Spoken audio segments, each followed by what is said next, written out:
성부와 성자와 성령의 이름으로 아멘.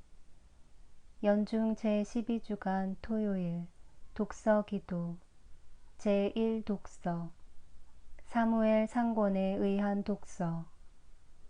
다윗이 사울을 너그러이 대해주다. 그 무렵 다윗이 사울이 진을 치고 있는 곳으로 가보니 사울이 넬의 아들 아브넬 사령관과 함께 누워 있었다. 사울은 전군이 둘러 진치고 있는 원형 진지 한가운데서 자고 있었던 것이다.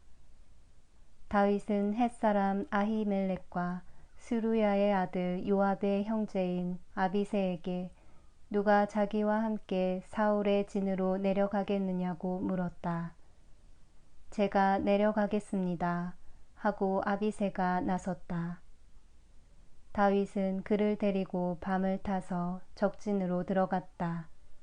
그곳에 이르러 그는 사울이 그 원형 진지 안에서 머리맡에 창을 꽂아놓고 잠들어 있는 것을 보았다.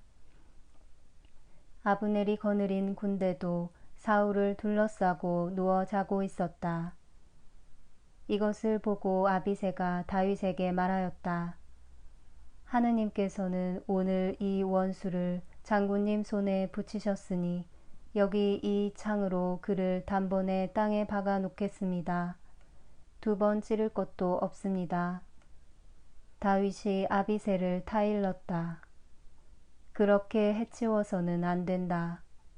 누가 감히 주께서 기름 부어 세우신 어른에게 손을 대고 죄를 받지 않겠느냐. 다윗은 다시 말을 이었다.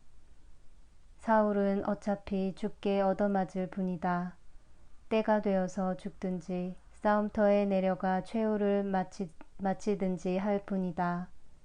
내가 주께서 기름 부어 세우신 어른에게 손을 댔다가는 주님께 벌을 받으리라. 그러니 그의 머리맡에 있는 창과 물병만 가지고 가자. 다윗은 사울의 머리맡에서 창과 물병을 가지고 빠져나왔다.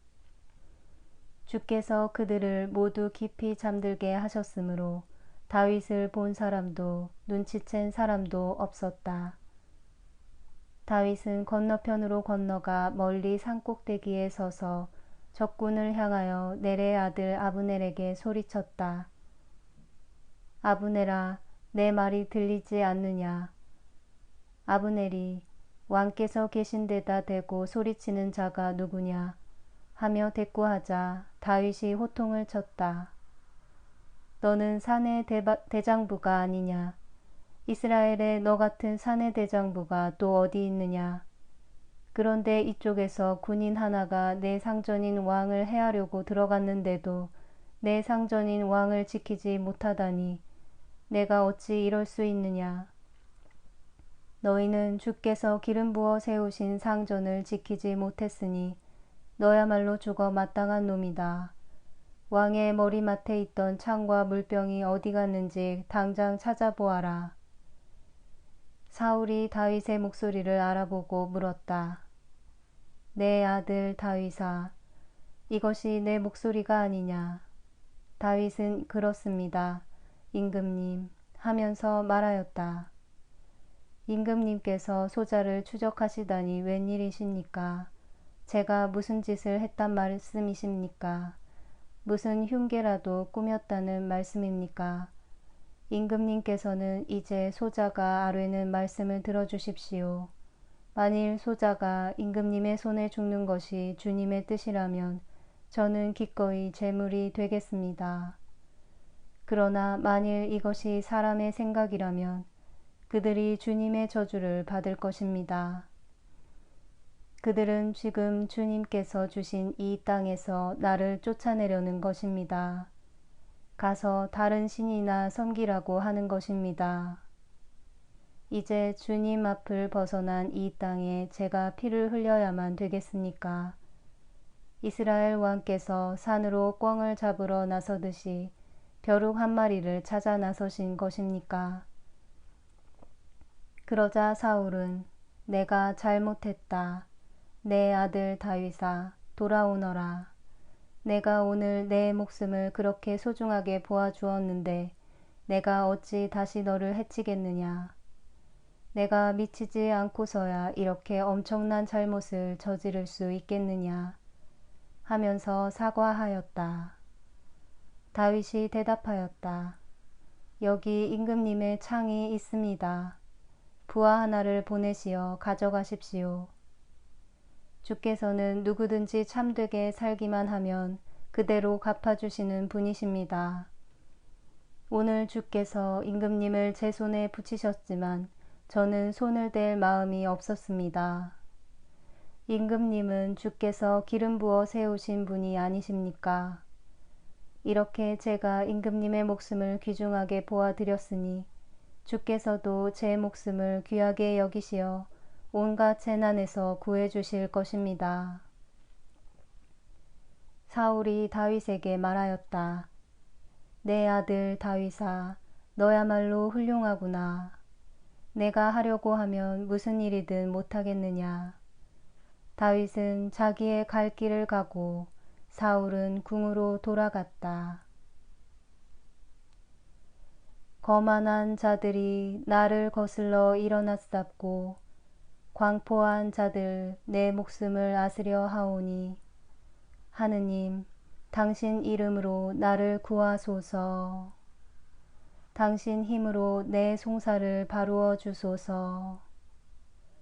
나는 자진하여 당신께 제사를 올리리니 하느님, 내 기도를 들어주소서. 당신.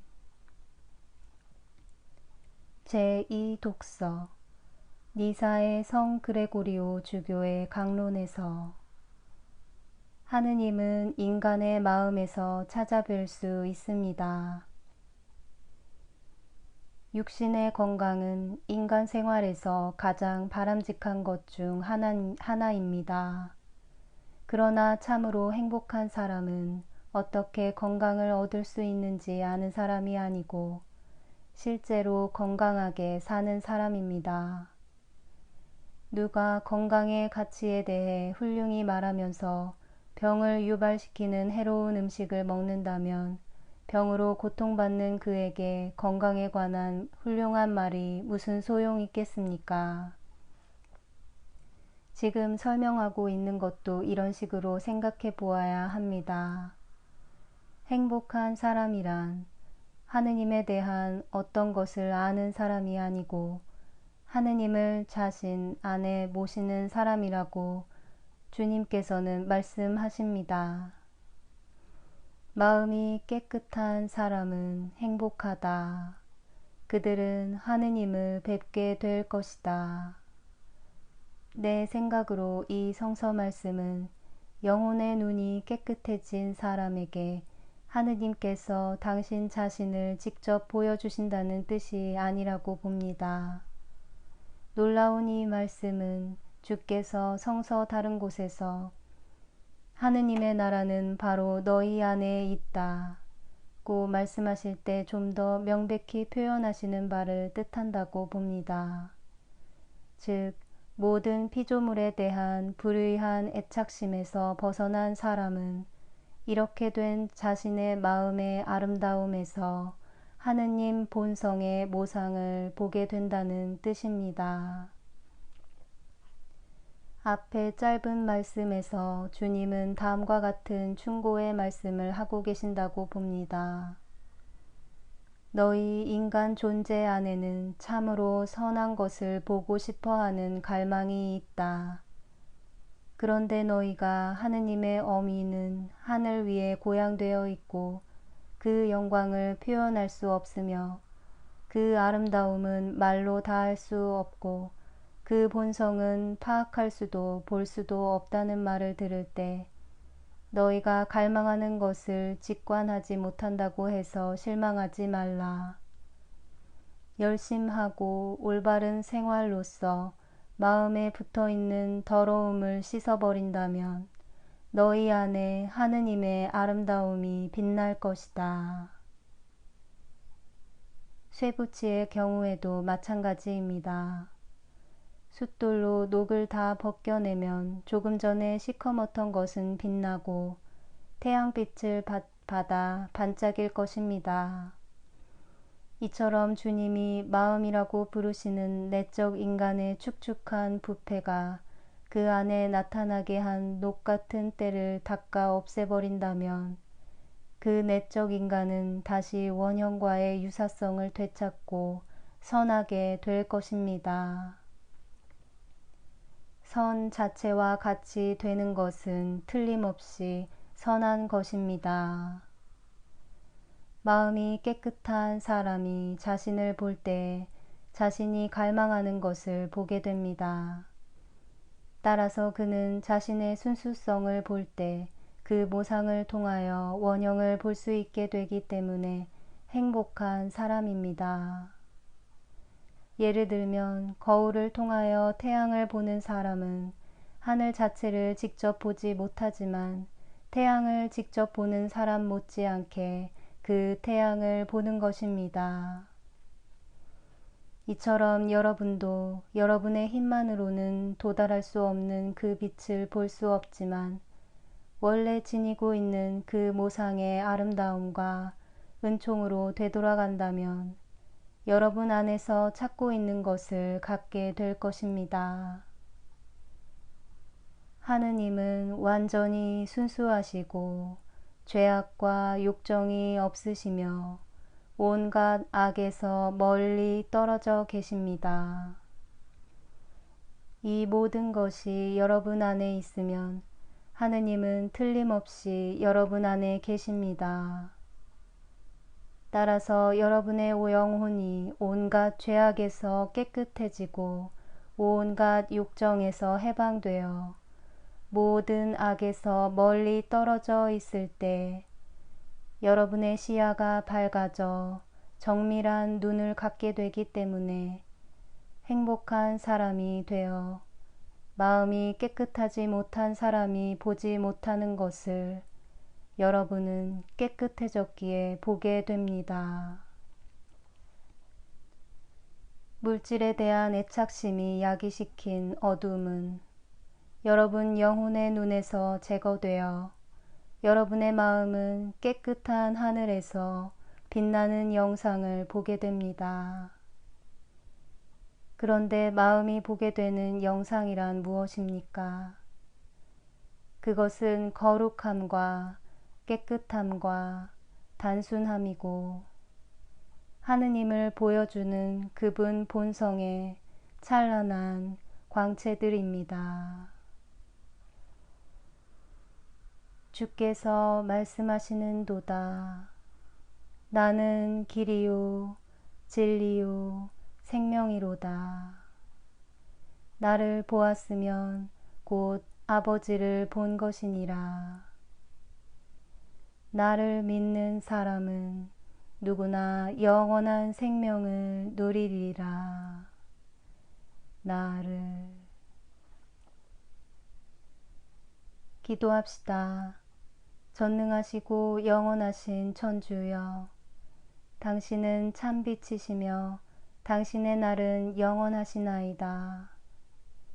오늘 새 아침을 맞아 주님께 간구하오니 우리 마음에서 죄의 그늘을 거두시고 다가오는 당신 빛의 광채를 비추어 주소서. 성부와 성령과 함께 천주로서 영원히 살아계시며 다스리시는 성자 우리 주 예수 그리스도를 통하여 비나이다.